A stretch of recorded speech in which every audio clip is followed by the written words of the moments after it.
What's happening, everybody? I'm glad you're here with All Access Live with Kevin Rankin. I am hanging out at the Oregon beach right now, so I'm not in my normal setting. So pardon me if any technological issues happen. It's just what happens, and we'll just roll with it. Before we get started, let me do me a favor and go to this link below. Go to youtube.com/@accesskevin.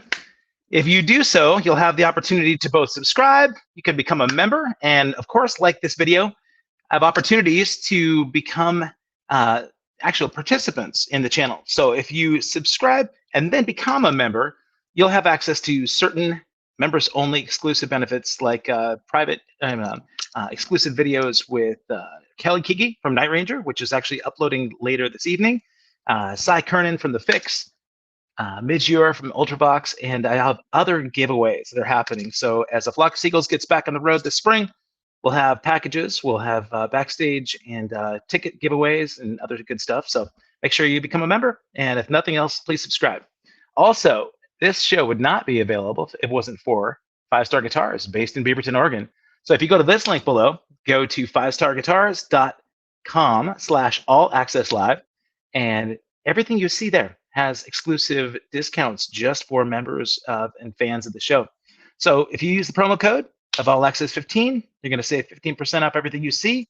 Plus, there's no sales tax in Oregon. So if you're outside the area and you want to buy guitars, get accessories, you want to get lessons, anything like that, you're going to pay no sales tax, and you save the 15% by using the promo code of All Access 15.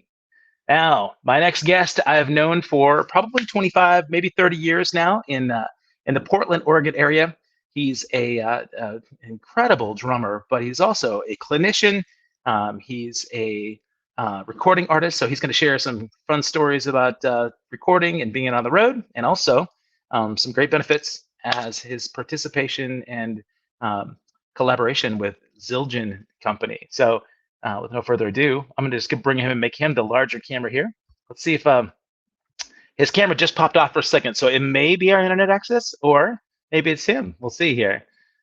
Mike Snyder, can you hear me all right? I'm looking at a blank screen. I'm hoping you're there. Hoping it's not my Wi-Fi connection. Hey, Mike, if you're there, pop the camera icon, please. And you know what? If you hear this, maybe I can. Oh, there you are. There he is. Good to see you, buddy. It's so funny. Let me switch cameras here. It's like, we go through all this testing and everything's cool, and then you go live and it all goes to hell. Yeah, yeah, no, man. Well, I appreciate. I'm glad you're here, though. That's good. You put on a button-down shirt for me, which you didn't need to do. No, there's this thing when I sit in front of the computer and I'm like working, right? Yeah. The older I get, I need all the help I can get, so I put on a button-down shirt because I look just too damn frumpy anymore. Yeah.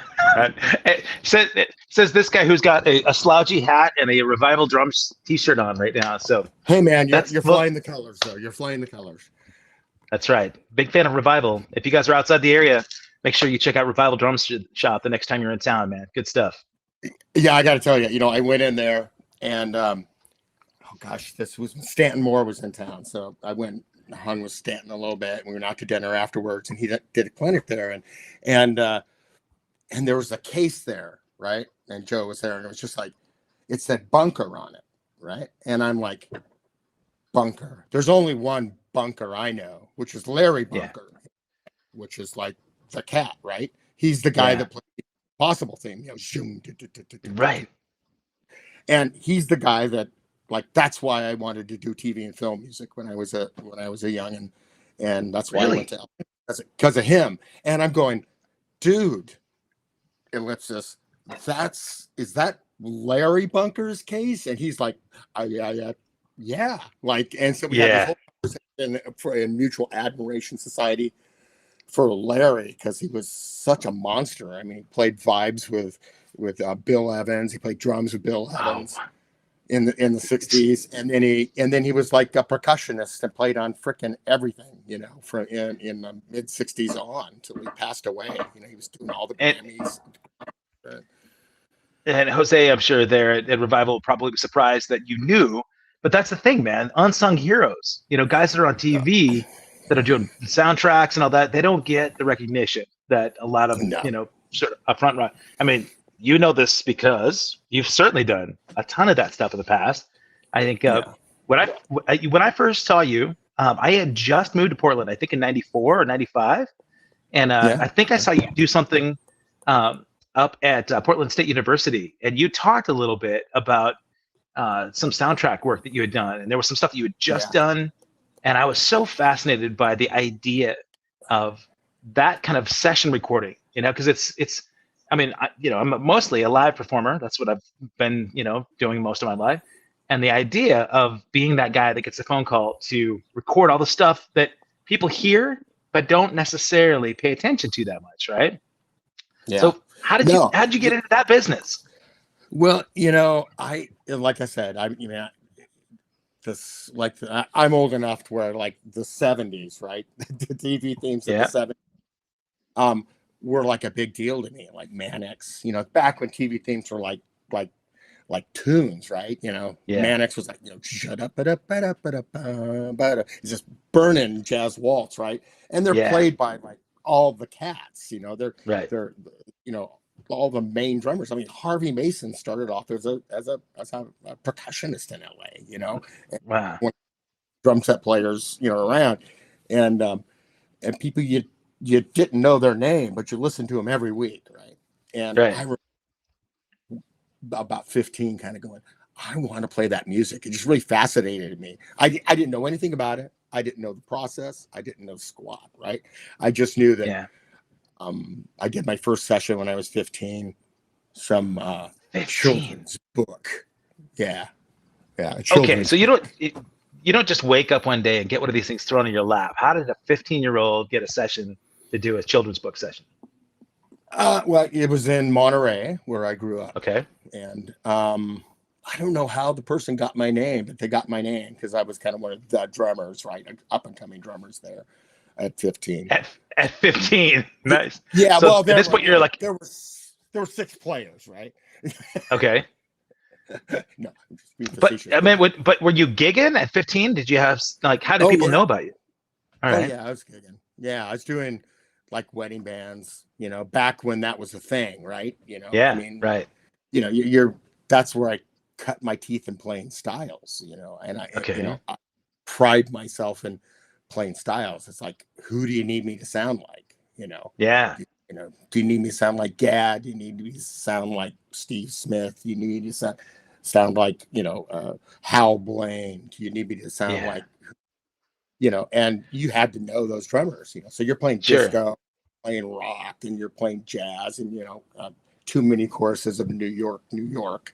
And so it's something that younger players now really, there's not too much of an avenue to do. Go out and just, kick down 3 or 4 hours of all these different styles in one gig, which was a wonderful for me. Yeah. Was drums your first instrument? Yeah, I tried to play guitar, and to this day I still can't frickin' figure it out. It just makes no sense to me. And and then I kind of played woodwinds for a little while, and after I never got over hyperventilating. So, I mean, I ask because at 15, I think about 15 being mid puberty. The world doesn't make any sense, right? I grew up in Montana, where I first started. I know. Well, at this point, it's great. It's a great place to be from. I couldn't wait to get out of there. What part of Montana? I grew up in Bozeman for the most part.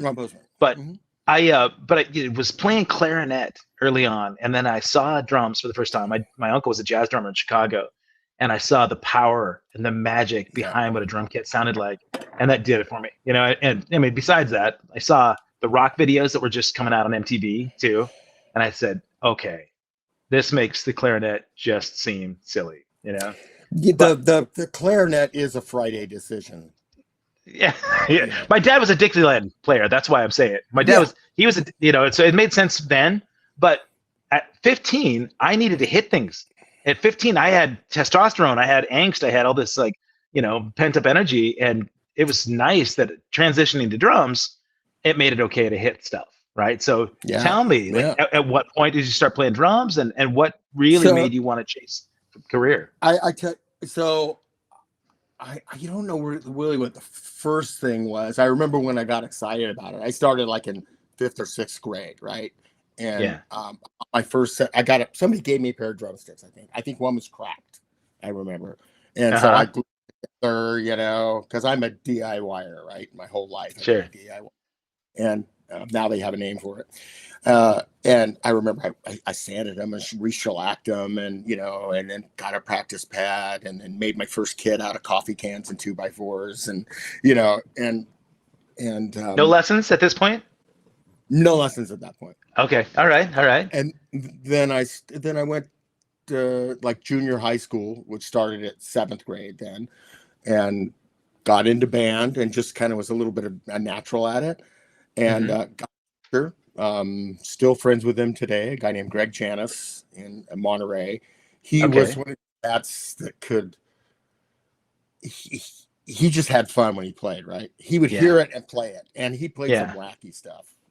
And it was pretty amazing. So he taught me a lot, and played all through school. Got the bug. I mean, the first time I heard the very first recording, the first record, which was not on a label, I don't think, as I remember, when I heard Garibaldi play "What Is Hip," Oh, yes.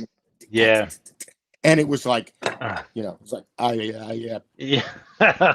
Yeah. what Right. is that? And Right. then, I mean, Uh, that time you had Kool and the Gang, and you had, Blood, Sweat, and Tears in Chicago, all these horn bands, right? yeah. And which still to this day, that's my desert island music, man. Give me a horn band just to kick the pants Yeah. out of the trumpet and shit stuff, and mm-mm-mm. Yeah. Yeah, man. Tonight Show Band, would that be like back in the day? Would that have been a real, Oh yeah. yeah, Oh optimal? yeah. Oh, absolutely. And I mean, and other people were Shaughnessy's gig? listening to. Oh yeah, everybody was listening to, like, AC/DC, right? And I Yeah. bypassed all that, for whatever reason, and was listening to Miles and Oh stuff, yeah. in junior high school on, and um, it spoke to me. I Yeah. think all of us can remember, the first time we got behind a kit that it really spoke to us, and Yeah. there's just something like that feeling. It's just like I'm at home. Yeah. Yeah. You Yeah. Do you remember your first, because you talked about piecing together the pots and pans. Do you remember your first drum kit? I do. It was from Sears, Oh, nice. and it Oh, wasn't even a Silvertone. okay. It 5-piece, really bad. I think it was actually a Japanese made. It wasn't even, China wasn't a thing then. And like, you took off the bass drum heads, and it would, like, the shell would go shork. Oh, I mean, God. they were just so bad. Yeah. But Tin, I played out of tin them. cymbals. Yeah, with it dented, the Yeah, of course. brass Yeah. symbol, like brass. Right. Yeah. But everything was tin then. Yeah, and then I got my first professional kit I bought used in 1972. It was a Okay. Ludwig Mach 5 kit. Now, Mach 5 had the Mm, one-piece lugs there for a couple of years. wow. Yeah, it's Yeah, pretty, but pretty. drummers, if you're watching this right now and you're just getting in, uh, Mike's got a whole series of snare drums back there. We're going to go through a few of these in a minute because Yeah, this is it's pornographic to watch your backdrop, man. This is pretty exciting. The- and that's only like a third of them. Really, like, Yeah, I think I'm up to 42 or something at this point, because you know how many a God. drummer needs. Yeah, yeah. Well, we One need more. one. Yeah, one more, More. right? Okay. That. Uh, do you? One thing I do know about you, I mean, you're a first call session guy. In Portland, there are a few studios in town, and we talked about this a little bit about a mutual friend of ours that owned a studio here in Portland. That an incredible studio and an Yeah, incredible studio musician. We both played with him a ton live and both recorded with him.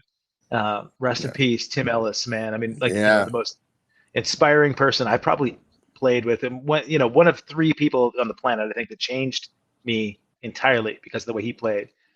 But Oh yeah, you Tim, man. a thought about his prowess in the studio. You want to share what that Yeah, was? Yeah, Tim was from Southern California, right? And he Yeah. was, like, cats, like you walk in with gear and you see what gear they have, right? And you kind of go, oh yeah, they're serious. They're the real deal, Yeah. right? And he had these custom, guitars made in LA. I forget what the guy's name was, but always were in tune. He would go in and we've done hundreds of sessions together over 25 Yeah. years until he passed. By the way, go to the doctor and get your skin checked every year. I'm just going to Amen. say Yeah. PSA. But he would go in and he's like, okay, we'd knock out these things. In fact, I was just listening to one that we won a Clio for, an HP industrial we did, like long format industrial. Just like one of the coolest pieces of music I've ever recorded. It's so fun, And then there was this whole, stable of people. It was like a lot. Usually, it was like Jeff Leonard, Right. occasionally On Dave, bass. and yeah, on bass, and then Bob Stark was always engineering. Of Bob course. and I Yeah. 300 records together, right? Wow. And um, he would go in, and he's the only person I knew that would do 3 takes on guitar and get 4 tracks out of it. I mean, it was just like, Yeah. but then he goes, it's like, how do you do that? And then he'd go teach a lesson. If we took a break, somebody'd come in and he'd teach a lesson in the middle of it and then come back into the session to produce the session. It was just like, he's the hardest working cat ever, Oh, ever. totally. Yeah. Yeah. I've told people about the number of gigs he would play in a week because we have 7 days in a week, but he'd do like 10 gigs because he'd have music director at churches and 2 different services. But then he would do those in the morning and then show up and do afternoons at Hayden's and then maybe a late night gig Yep. at Alamere. So I see in the chat here, we've got Shane Hall says he's known you since the Trigger Perfect days. So he Oh said, my God. says Hey, hope all's Shane. well there at Zildjian. Uh, It man, is. so Yeah. Yeah. that those the speed and the expediency that people would do in the studio is something that probably doesn't get talked about a lot. And I know that you No. really pride yourself on the speed in which you could get a sound and get the recording done. So some people watching this might be fledgling studio cats that want to Yeah. get into that kind of industry. So tell me what it is about you that sets you apart from guys that are maybe vying for studio sessions. Well, it's kind of complex. I mean, it's kind of like touring. I mean, you've done and you do a lot of touring, right? And Yeah. what playing the gig and doing sound checks and stuff is what 5% of it, 6% of it. The rest of it's not being a I can't say that, can I? Anyway, not being an Yeah. unpleasant person, Right. and like showering. So, I remember stories of a friend of mine now in Los Angeles who's from Eugene, guitar player, shall remain nameless, but his initials are Richard Smith. Wanting to throw some particular person off the bus because the cat didn't shower, right? Wow. Yeah. That's a big deal. I mean, stuff like that. You don't think about it, So I always wanted to do TV and film, and a lucky cat that got to go do it in Los Angeles and work at all the great studios with the best of the best, right? Yeah. It's never a problem with notes, right, in the studio there, because as a percussionist, and that's how I worked mostly in Los Angeles as a multi-percussionist and mallet Yeah. player and stuff, and it's like you're moving stuff around, you're grabbing the triangle and you're getting something out of the trunk, like goat nail rattles or whatever, and Yeah. and the orchestra's rehearsed it like the cue a couple of times, and so the red light goes on and you're reading it for the first time Really? and recording it. So you're recording tracks in the session live. The first read is the recording. That's what Yeah. you're laying down. You haven't had a chance to look through the notes or read through the charts at all? No, you may Wow. take a glance at it, and you're always scanning and look at what's gonna trip you up. Yeah. Yeah. That's the All right. same for Well, rehearsals for me. But I mean, yeah, and so you gotta have big ears. I mean, that's one. You gotta have big ears. You gotta read. You gotta have people skills. yeah. Right. Well, I mean, you're known for your sense of humor. And that's the thing, I love people, but I have this ability to disarm them you know, because if somebody walks in and they're grumpy Gus, right, which happens, Yeah. and if you're jovial with them and you get them laughing, and you know, you get them kind of happy to where they're starting to smile and whatnot, one, they find a hard time being an ass to you. Yeah. Right. Yeah. And two, they're lifted up and they're happy, and they forget that they're grumpy and they have a better time. The idea is get a good product, make everybody happy, and then when you walk out, you know, you've done your job, right? You got a good track, you have good relations with the client, a great relation with the producer, and then everybody goes, man, he's such a great person to work with. And consequently, right? I mean, that's the return calls, because the hope Absolutely. is you've laid the track and everything is good, but then you're getting phone calls in the future. Because I mean, yeah, because you're not, nobody wants to work with a jerk. Now there aren't a lot of jerks, I don't think, in this industry. Drummers, I can give you my list, and I'm sure you have a list. But you know, it's a small industry. Right. Players, as in my business, music instrument business, everybody knows everybody. You never know who you're going to be working for. You gotta, if you're ever gonna like torch a bridge, Yeah. you can do that. I've done it once or twice in my life. Like do tell. Well, you know,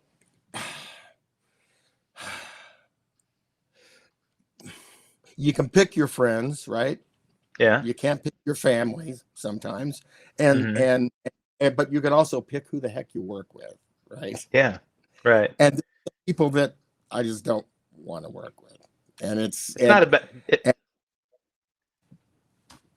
it's okay to know when to fire a client, you're saying? Yeah.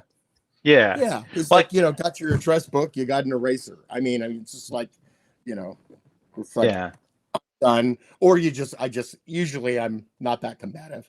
Although I did tell the CEO of a electronic drum company certain words over him when I'm pointing down at him, and there was vulgarity involved, and it felt awesome.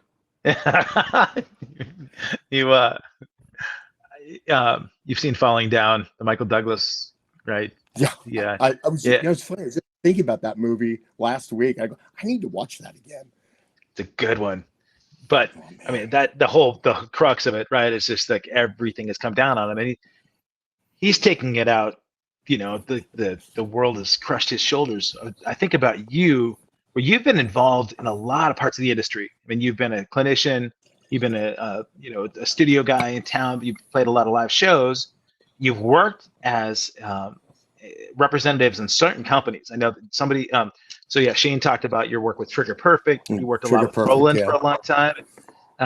You've worked 17 with years. A lot of small companies to biggest companies, and I'm curious about first of all, the stability of those things, because you were doing so much of that work in LA. Did it help to get kind of a straight job where you're getting like regular money? Yeah. Well, yeah, right. Yeah. You know, it's like right. You look at it. You know, I did Home Improvement that for 3 seasons. First 3 seasons of Home Improvement. Okay, so what's your involvement with that? So it was Steve Reed and myself split because he was touring and I was doing things. So we split kind of the season. Sometimes he could do it, sometimes I could do it. For this guy Dan Folliert, composer who I worked a lot for down there, and it was all because we were doing electronic percussion. Right, I had my mallet cat and my drum cat, and you know, microphones would play my stuff through my effects, and a bunch of samplers and drum machines and blah blah blah, and you know, that was my foray, my ace in the hole to get into the studios in LA, because in the 80s there were only 3 of us. Yeah. E-drummers? What? Verderosa. Okay, but like percussionists. Okay. Like they were playing mallets that were playing all. It's not drums. Wow. There are a lot of E-drummers. Yeah. But I mean, I had samplers full of like on Home Improvement. In fact, I still have those samples somewhere. All the Tim Allen grunts, like the and the Yeah. and all that stuff was the percussionist gig. It wasn't Foley. You know, So the yeah, break. so you were doing like all sound design for the show then? Yeah, you're Okay. just sampling and doing stuff, and it was part of the percussionist gig. You know, Wow. laid in with Foley, you had the samples, and you know when you're doing a bumper to commercial, whatever, you know, don't breaking glass, you know, or Yeah. chains, or you know whatever, or Tim Allen grunt, you know, yeah, that was kind of my ace in the hole, right? You Yeah. know, that Well, how did you line up? Because you mentioned going from Monterey, and you were kind of like one of the call guys in Monterey, but going to LA in the 70s, you mentioned the 70s, right? So that, yeah, like, so I left Monterey at 20 and went to University okay, of Oregon, studied Charles Dowd, had my okay, experience with Dowd, yeah, loved the man, loved the man, hated the man. of course, he's had that reputation, right? It was very Yeah, strict. and but I will say he got me my first drum set book deal with Warner Brothers when I was Wow, 24. You know, he showed me how to wow, present it, and the editor happened to be Tony Cerrone, right? The first call from New York, from San Francisco Phil at the time, and he taught me how to get a sound out of a snare drum. He gave me like these great hands, right, and great technique, and where you could learn to manipulate the sound, and and so that was great. Went to LA, studied at USC, got a master's at USC in percussion, and studied with a guy named Kenny Watson, who was first called timpanist in LA. He's timpanist with also Pasadena Symphony, so I worked with Pasadena Symphony for 8 years when I was down there. And Kenny, I didn't get in through him, but he, you know, I shadowed him on some sessions and some big sessions, you know, like I don't remember, we did the Ken Burns Civil War, like one of the first ones. really? Yeah, I got to Wow, go to a couple of those sessions, and it was just like, oh my God, yeah, you know, right, every sound stage and stuff. And so there was also a film music certificate program at USC. It wasn't like a degree or anything. So I played all those sessions, right? Just kind of cutting my teeth and stepping on myself and messing up and then figuring it out, right? So by right. the time I got to my first big call, I was as ready I was gonna be, I guess. Yeah. Yeah. So you made the connections, and you talked about being able to read is a real key part of being able to get some of the film and TV stuff. So reading, the hang, of course, you've got to have a good personality, but it sounds to me like some of the relationships you built through academic also helped get these connections, huh? I think, and I go every year, you know, I go to a few different colleges and high schools, and I'll talk about like, because my career is schizophrenic, right? I Yeah, mean, yeah, I wanted to be the guy on, you know, the drummer on Modern Drummer on the cover, right? Which I never right. got to.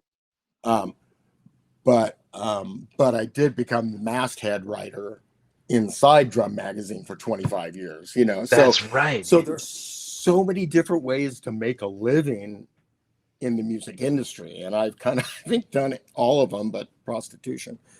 Yeah. Well, no, you have. So I mean, well, we yeah, do kind of prostitute ourselves, right? we do, yeah, we do, Yeah. and I guess I should say now that these are my statements and don't reflect anything about the ideas or anything of Zildjian symbols or Abbott Uh, Zildjian symbols. That's my disclaimer, so I don't get fired when I say things like that's that. that. Well, that very good protection mode there. Well, we can jump right into that. I mean, talk about Zildjian.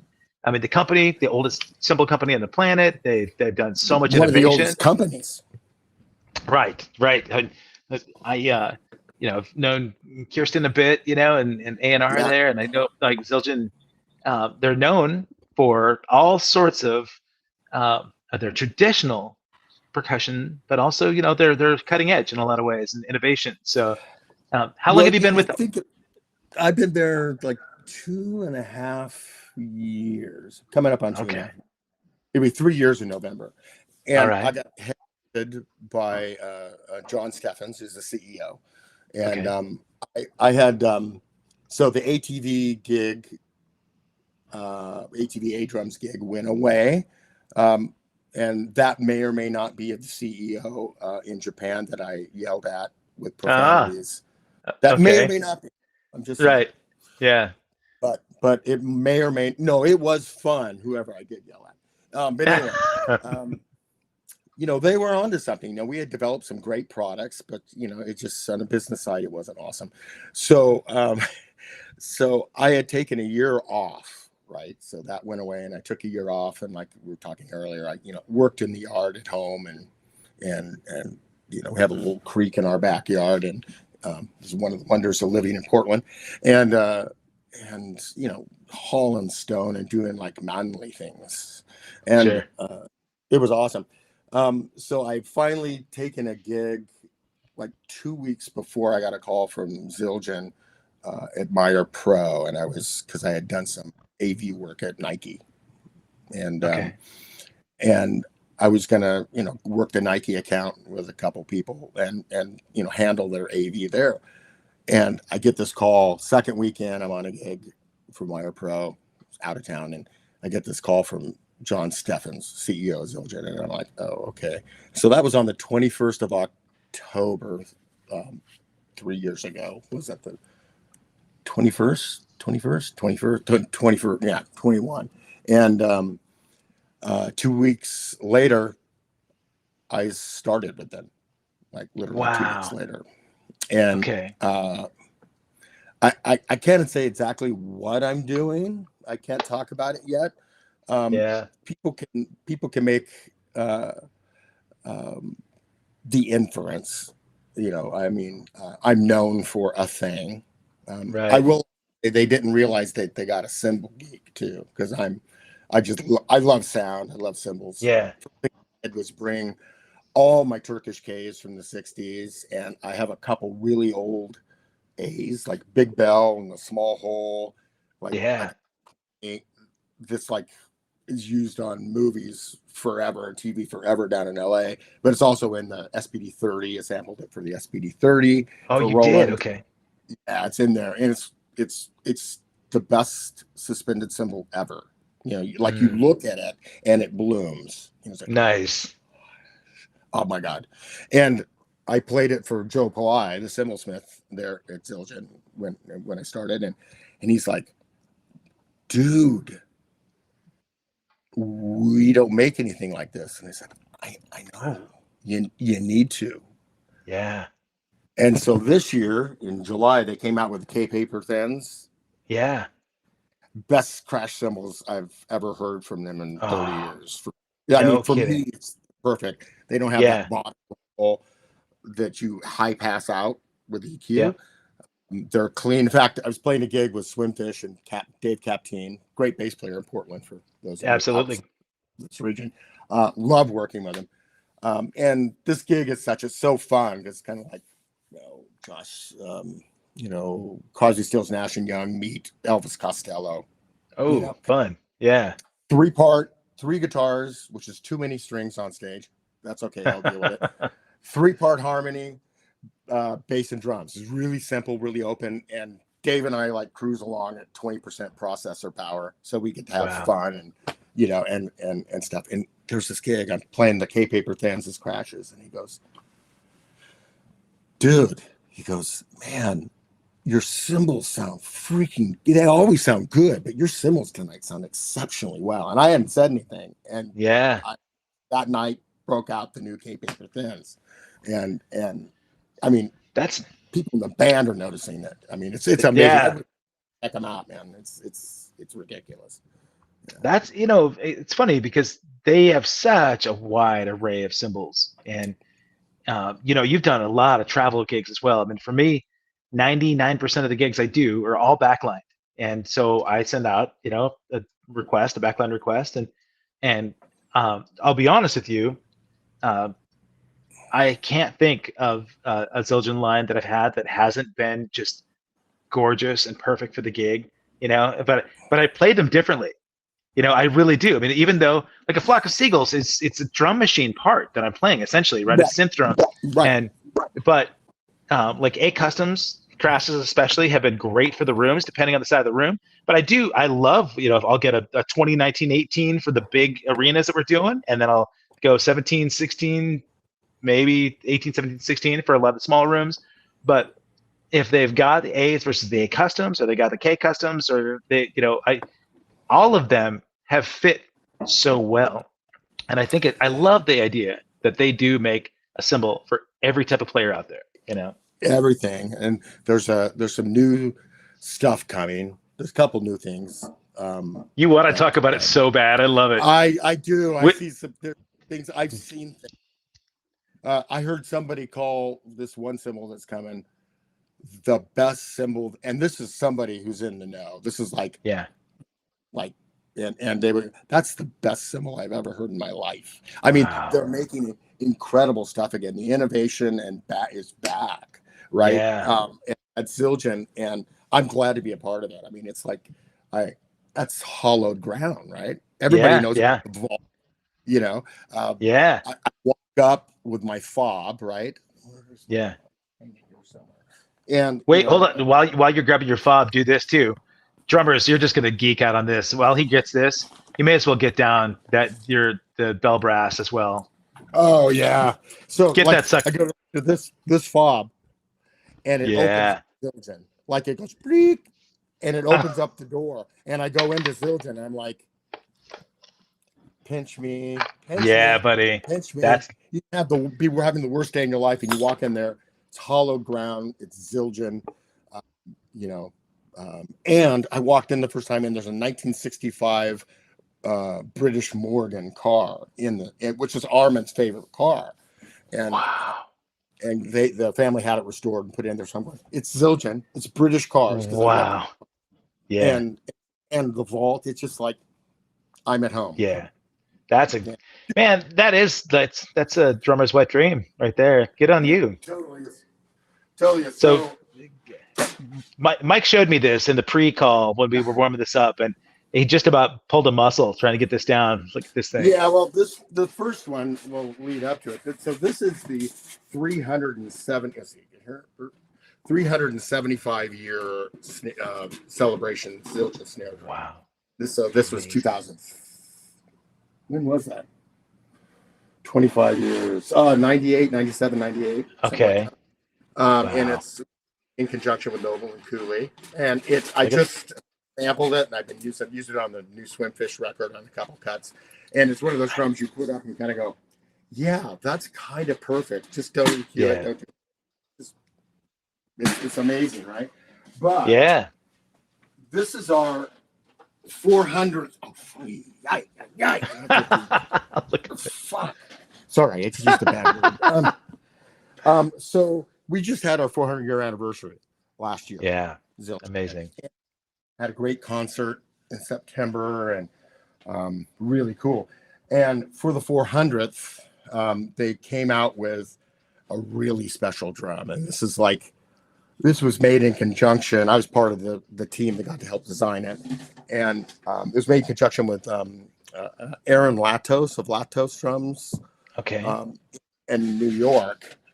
He makes these really just bespoke, beautiful, like handcrafted, like crazy machined drums. But this is the 400-year anniversary drum, all like 30 pounds of it. Oh my God, look at that. Okay, put it right in the middle of the camera. Oh yeah, look at that, baby.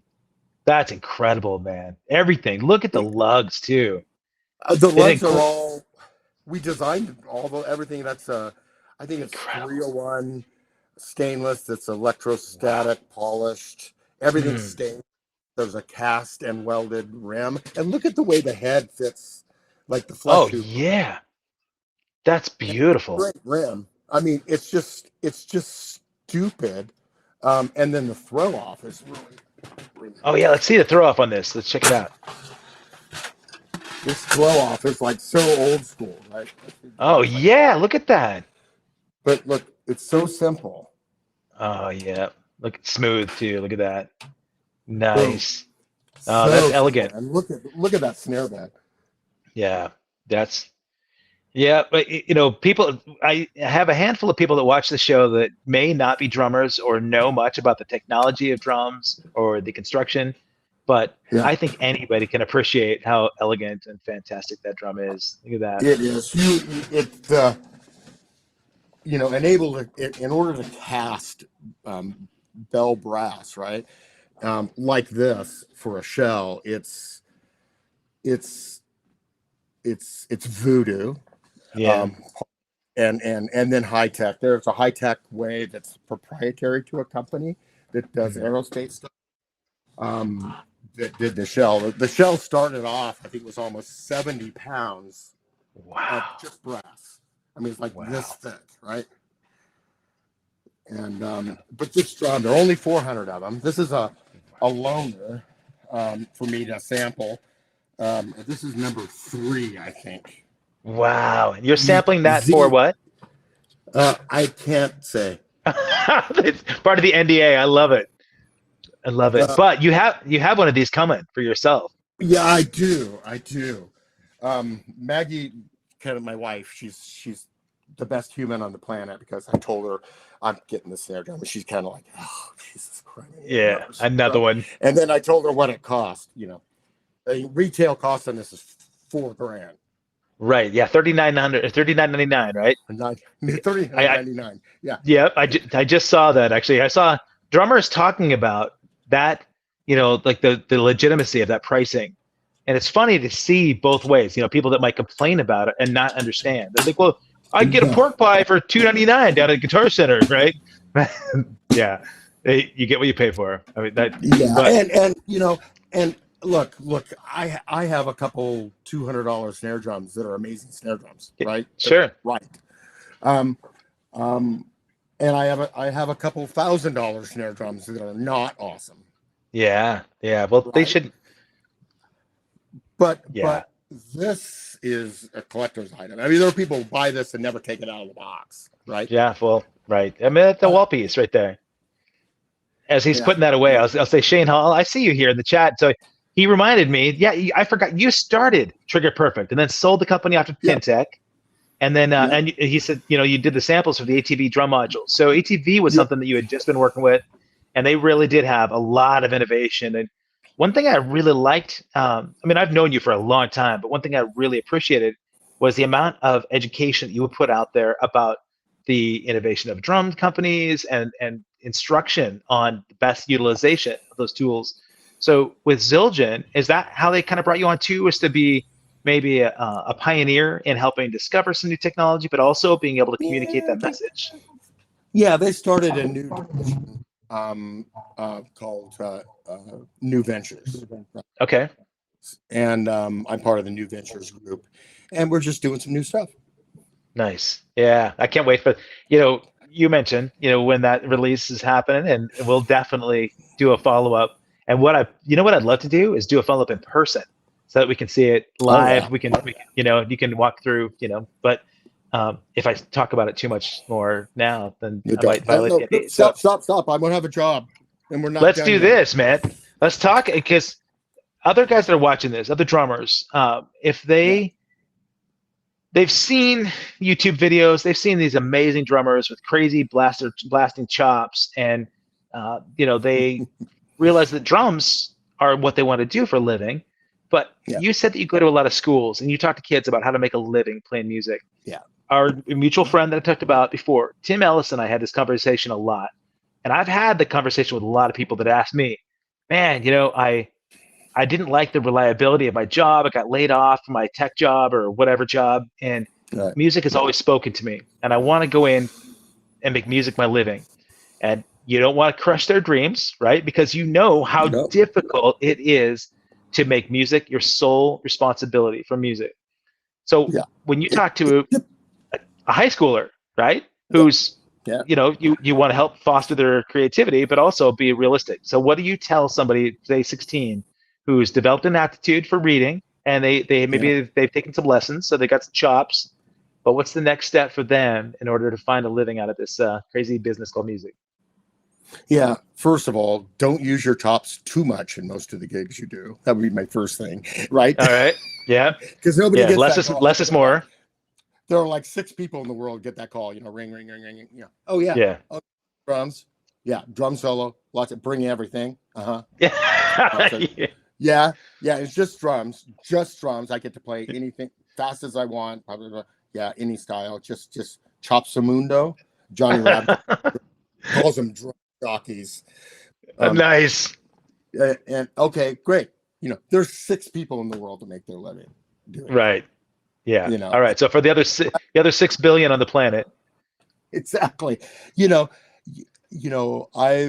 there are a couple things. When I'm playing music, I serve the music that I'm playing. Yeah. If I'm playing a country, we've all seen the YouTube videos of the drummer at the wrong gig. Everybody's seen that clip, right? So we know what not to do. Yeah. It's playing is a good part of it, and probably the one that fills our soul the most. Yeah. Right. Like for me, like playing in the studio is like one of my biggest pleasures in life. And it's kind of a game to me, because you'll get certain people who they think they know what they want, but they don't know what they want. And there's some big names that are in this town that are like that. And you have to convince them that it's their idea and you're doing what they want, but you're slowly like boiling the frog to do what it needs, right? So, and that's where people chops come in, right? That's one. Yeah. 2, being a nice person, and 3 is there are a lot of ways to make money in music without that you don't even know about, right? I'm always opting for mailbox money. Right. I want mailbox money. Yeah. So explain to people that don't know what that means. Mailbox money, residuals. Yeah. Okay. I'm looking for residuals and royalties and any little thing. Like it's the shotgun approach, right? You shoot like a bunch of shot out into the world, and sometimes you hit stuff that makes you money, and sometimes you miss and it goes flying off into the ether. And so at any one time, the E-stick, right? Right. The E-stick from Vic, that was my stick, right? And right. For them, and nobody knows that it's my stick except for the people watching now. Yep. But that pays my utilities every month. So you arranged to have residuals on this. So every time Vic first sells that set of E-sticks, you get a percentage of that share. Yeah. Okay. So yeah, this is a great thing, because right now the way to make money in all sorts of media, right? You've got video games, you got TV, you got film, you've got publishing in whatever, printed materials and any kind of advertising. So right. For that, how do you negotiate a deal with Vic where you get a percentage of the share? Well, first of all, you got to have a good idea. All right. And then you got to present it well. It's like when I got that drum set book at 24, right? At 24, I'm nobody out of college, right? Sure. Nobody knows who I am. I don't think my parents even knew who I was anymore. And so you have to present yourself and pitch it in a way that it's a win-win, right? Okay. It's like what was special about this stick. It's called the E-stick for electronics, because that's kind of, even though I play a lot of acoustic drums, probably more than electronic drums.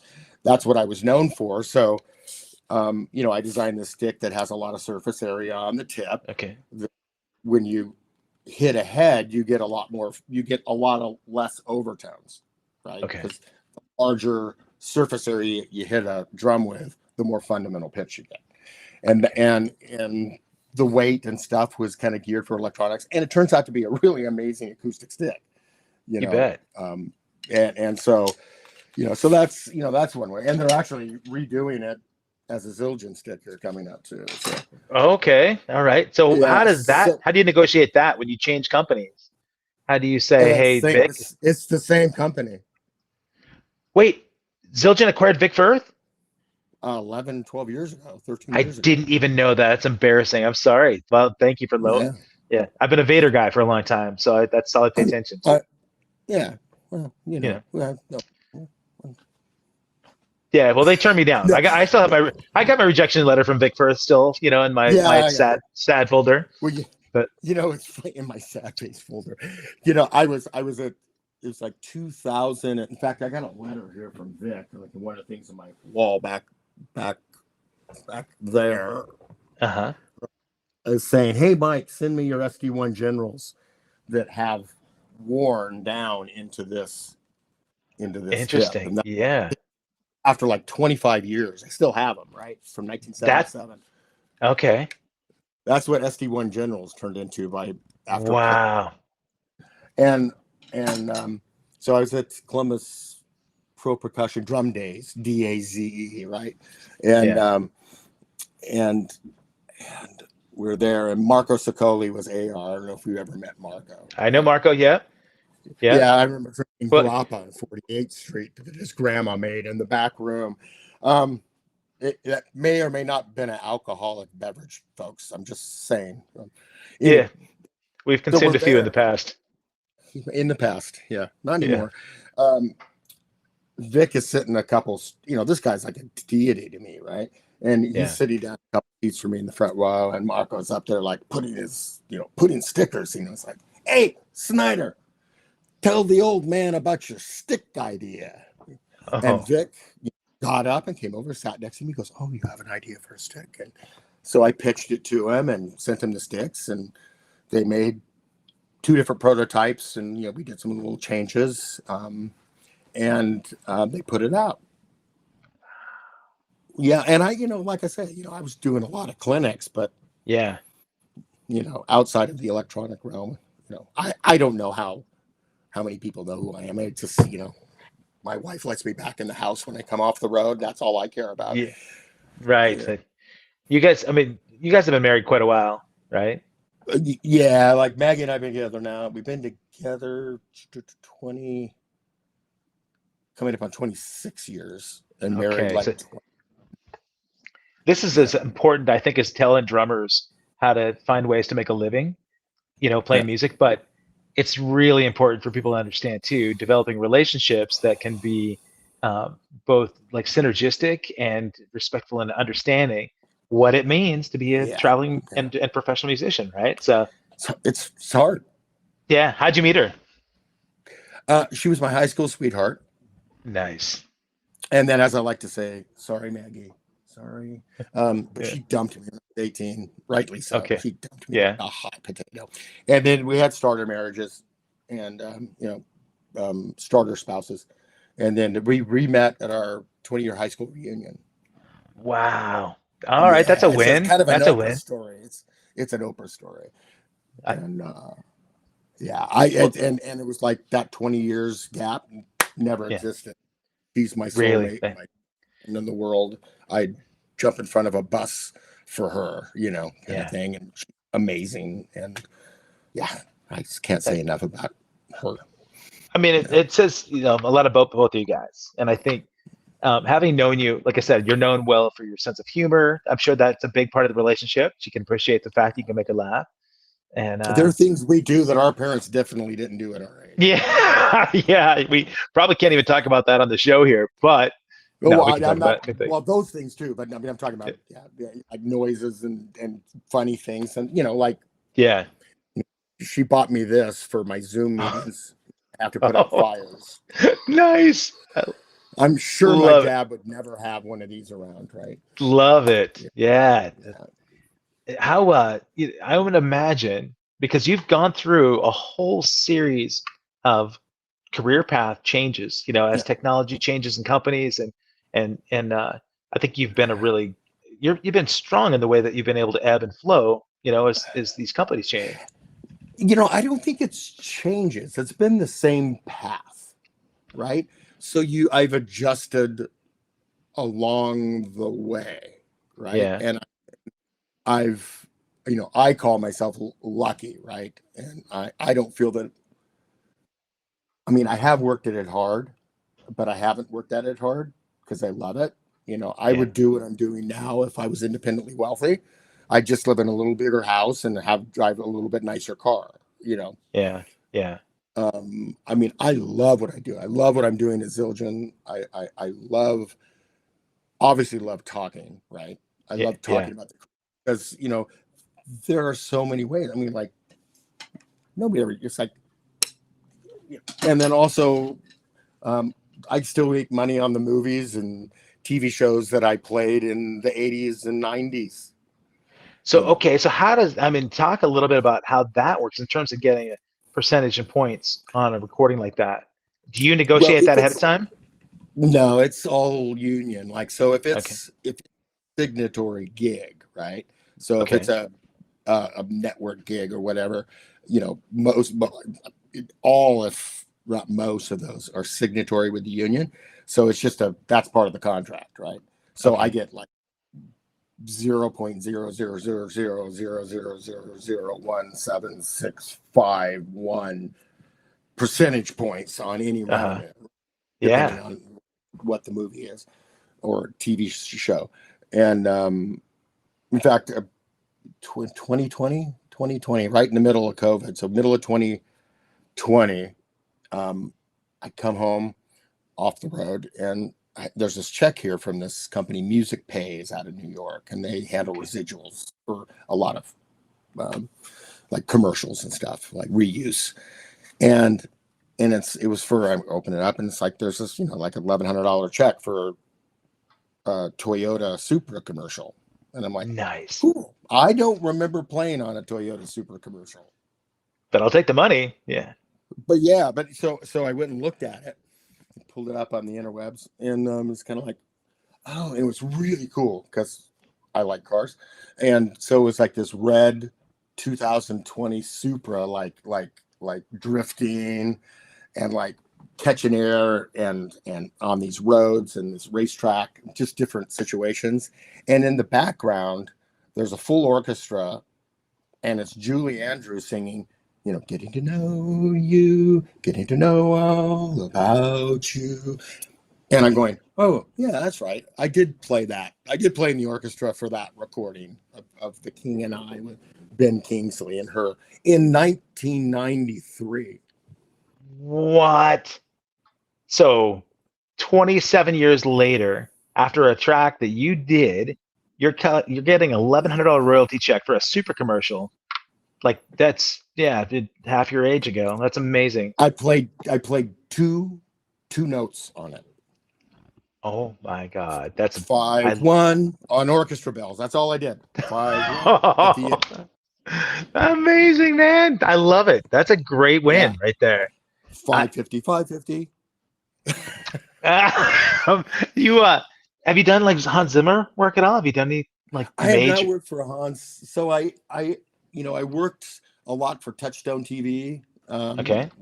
It's like Home Improvement Yeah. and like the Roseanne Barr show before she kind of went off the deep end. And Right.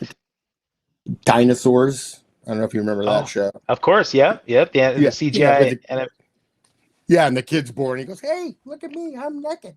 That was so yeah, funny. that's I subbed on that one. I didn't play that all the okay. time. I subbed a lot for Emil Richards on that. So yeah, Wow. and then I worked most of the Mel Brooks movies from Spaceballs on. Yeah, Spaceballs, Wow. Men in Tights, Life Yeah. Stinks. Yeah, Okay, all you I those. know you've got a good Mel Brooks story in you. I do. I'm not starstruck, right? I Yeah. a sports person, don't really care. A Sure. few people have starstruck me in the world. Like first time I met Steve Gadd, in Ooh. face to face, I'm like, I, blah, blah, blah, blah, you know, Yeah. and then also I was heading out on tour to do some clinics for V drums, and I'm at the airport heading out, and Dave Sanborn comes and sits next to me. I see this alto case kind of plunk down next to me, and I had a V drum shirt on, and I see this hand come, but he goes, "Hi, I'm Dave. I'm Dave Sanborn." And I looked over, and I'm going, "Yes, you are." You know, Yeah. that nighttime show, the Sunday night show he had years Yeah, that's ago. right. And so but anyway, so I don't get starstruck too much, but Mel Brooks, dude, you Yeah. know, I mean, How did this Blazing happen? Saddles. Yeah, because I love comedy, obviously. And so I was teaching their kid Max Brooks drums, And that's how I got into those movies. But I didn't. So I finished USC, and I was teaching one kid, Michael. I don't know. I don't even know how old you are, Kevin. But Michael Franks, the guy about popsicle toes. Oh yeah, yeah. Yeah, popsicle toes. So I was teaching. They were divorced, but I was teaching popsicle toes, and Michael Franks, popsicle toes' kid, and Okay. and so she recommended me to Ann Brooks to teach their middle school kid drums. So Ann Brooks, I'm like, Ann Brooks, right? Right. So I show up for the lesson, they buzz me in, the bronze gates kind of go in North Santa Monica. I'm going, dang, I should ask for more money. Yeah. So I park, and beautiful house, and it's huge carved, like 12-foot high, double rounded doors, like Mediterranean style, and ring the doorbell, and both doors open up, and there's Anne Bancroft and Mel Brooks standing there. And I'm going, and so I got me, like my stick bag and my satchel, and I'm like, Anne Brooks, because she's way taller than him, right? Yeah. Anne Brooks, Anne Brooks, Mel Brooks, and Mrs. Robinson. Oh. And Wow. laid them out. I thought they were gonna die. Mike Yeah. Snyder's the one. But so for a couple years, I taught their kid and had No kidding. breakfast and stuff every Saturday morning with them. And it's with Anne Bancroft. It's like surreal, right? Yeah. Yeah. And What? one day Mel goes, hey Mike, what do you want to do here in LA? And I just finished my master's in percussion and at USC, and I said, I came here to be a session player. He goes, really? You got a demo reel? And I said, yeah. Now I'm not pushy, but I'm a prepared guy. Yeah. Yeah. Got to the car, my demo reel and my, and my press kit, and went Had it in. with you. Yeah, of course I did.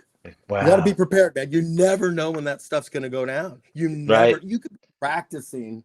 That's like when I tell students, it's like, if you start practicing in the practice room, when you start playing, play like it's the most important thing in your life, because you never know who's walking past and is going to hear you. Right. That's the moment they go, oh my God, that's brilliant. That's just what I'm looking for. You never know what's going to happen. Yeah. Be prepared. Okay. And so I played it for him. He goes, Mike, thanks for sharing. So the next week I get a call from CAMS, which was the answering service that put out all the calls for all the session players down there for TV and film. And yeah, Mike, we've got a movie call for you from Mel Brooks for 5 days, double sessions with overtime at Fox Soundstage.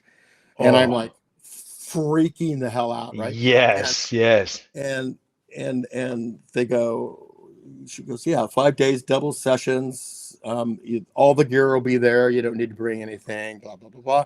And I'm like, okay, great. No problem. Oh, great. Just like I've done this a million times. I hang up the phone. Yeah. I'm like, Yeah. it was unbelievable. So I walk in really early, right? Because, that's the other thing.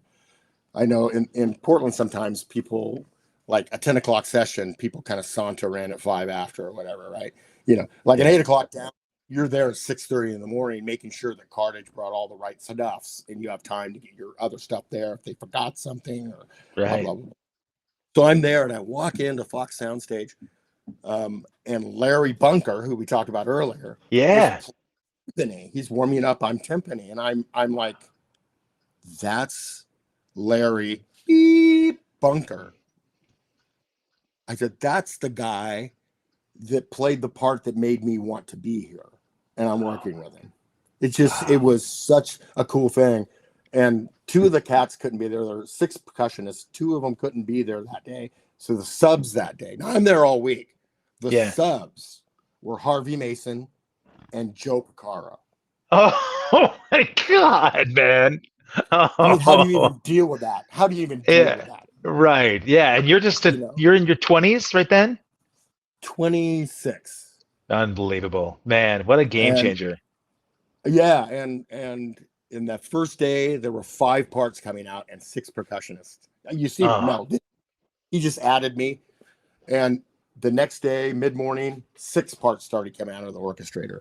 So wow. the pre-orchestrated stuff for 6 players, so I'd be on it. And he's the most loyal person in LA because he did this for gaffers, he did it for ADs, he did it for actors, and he would give the list of musicians to whatever composer it was.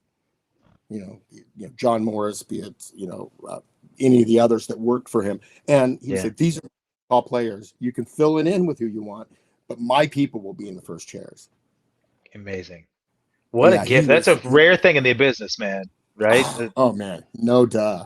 It's I happy to have met him and got to work with him and made for some great stories. Yeah. Um, Great stories. And yeah, I mean, back in the day when we did Robin Hood Men in Tights, and he stood up in front of like an 80-piece orchestra for pre-records and goes, "Mike SNYDER, you're my favorite drummer in the world," and it's like, God damn it, why couldn't the cell phone and smartphone been Right. invented like 20 years before Yeah. that? Yeah. Well, Yeah. man, I mean, obviously he kept the loyalty there. The fact that he kept bringing him around, it's that. And had you not been prepared, had you not had those skills, and Yeah, the gift of personality, then yeah, pop your head up, man. The universe brings it to you. You got to be aware of it because yeah, you were talking about connections earlier, right? Network. yeah, Work you create that I created in university, right? And just after university, that network has sustained me my entire life. yeah, yeah. When Mel Brown retired from Western Oregon, right? I took that position because the head of the jazz department and I went to USC together and knew I lived here. And I hadn't talked to him for 35 years. Wow, amazing, So man. you That never know, man. It's you like never do. you gotta, it's relationships. It's like drummers like us. Like we've never hung, right? Right. Like Well, we've never, yeah. It's oftentimes been passing in studio, or we're at an or event that we're backstage at an event. right. Yeah. Yep, absolutely. The one time that I remember having the most hang time with you was at Tim Ellis's roast at Alamere. Oh It my was one of God. you were the host master. Yep. Nothing can be repeated on the show. But you No. were Oh my yeah, God. you were great though. You were great, man. As was Timmy. So I was on fire that night. yep, Susan, his wife, yep. Susan didn't talk to me for 3 or 4 years. Part of being a roast is that you cross a lot of lines. There were some boundaries Uh, crossed there, but there may or may not have some boundaries crossing, and yeah, that was that it was taped, right? It was videotaped, and when they no. went to play the videotape, like the next day, Yeah. the video player ate the tape and destroyed it. Thank God. Thankfully, Thank yeah, because that yeah. stuff would have been all over YouTube. Yeah, you'd be canceled right now, buddy. Sorry, man. It's yeah, it, That was a special night, man. And yeah. he did it for me on my 50th birthday. And Wow. did like Yeah. did oh gosh, like a what do you call it? Like not a mashup, but like when they dub in the bad music over a band playing, and Oh yeah, like overdubs. Yeah. yeah, Or took one of those lessons from Roland that I had, oh, and nice. and they did some crazy stuff to it. It was really hilarious. I bet, man. Well, we can do the same thing when I come in and we do in person because our follow up after the NDA is clear and you're able to talk about what we couldn't talk about today. I'm gonna come find you in Portland and we're gonna do this in person. Sound Oh fun? yeah, absolutely, absolutely. Look forward to Right it, on. and I will blow some people's minds on stuff. I look forward It's to it. Yeah, yeah. guys, if you are watching this and you're a drummer, I can tell you without a doubt, your mind's gonna be blown. Man, Mike already got me, and I'm shell shocked. But if you guys came late, go back to the beginning. There's some really fun stuff. More importantly, if you're a musician wanting to make a career out of music, the dude you're watching right now has so many tactics and tales to Yeah. be able to share. So Check him out at mikesnyder.net. And Yeah, it's a also, pretty. Speaking of websites, that is the worst website ever. I need to just take it down and have it redone. well, if they can get a hold of you through it, at least they can hit you Yeah, up for some session ideas, or if you're if you're Hans Zimmer out there looking for somebody to do some session work, get a hold right. of Mike Snyder. But Yeah, Hans, uh, call me. yes, that's right. But make sure, guys, if you got here late, subscribe to this channel, like this video, and then share it Yes, around with your drummer friends. I think that they need to know what's coming. And please thank your bride too for sharing your time with me, man. I really I appreciate it. will. I will do that. She's, she's an Irish lass, and she's making cold cannon tonight. So Nice, very good. cabbage and potatoes. Yeah. That's a yeah, that's a good that's a good hearty meal. Well, Mike, man, it's Oh, awesome to catch back up with you. It really is. It's fun. And Shane Hall, thanks for all your chatting here. And Caleb Rankin, I saw you there, buddy. Thanks for popping in too. My boy's another drummer up in Colorado. Like checking out how where in the Colorado is he? Yeah. well, he's up near like Winter Park outside of Denver. Okay. Yeah, yeah, yeah. Yeah, Yeah. remote area, but yeah, I'm sure he got lots of good ideas from you here too, Yeah. Well, and Will. I'll just close by saying is that you can make a living. You can make Yeah, a great living. You can make, I mean, you can make a great living. Just listen to the universe, look at your opportunities, and um, anything you do in music to make a living within the music industry, to me, is being successful in music. amen, amen. Yeah, Yeah, buddy, great perspective. Great, you've always had that. I appreciate it. yeah, Um, I love it. Man, Mike Snyder, dude, thank you so much. Hey, folks, come back here tomorrow, 5 o'clock. I've got the D59, great Portland band that is no more, but they're all reuniting just for our hang together. And I've got Nice. so many fun ones. And like I said, uh, by midnight tonight, we'll have the members only Kelly Kigi, Night Ranger singing drummer, members only episode. So go to accesskevin.com and you'll see it there. Mike Snyder, thank you Beautiful. so much, my friend. And I will see you in All right, my person friend. after your release. Yes, Uh, absolutely.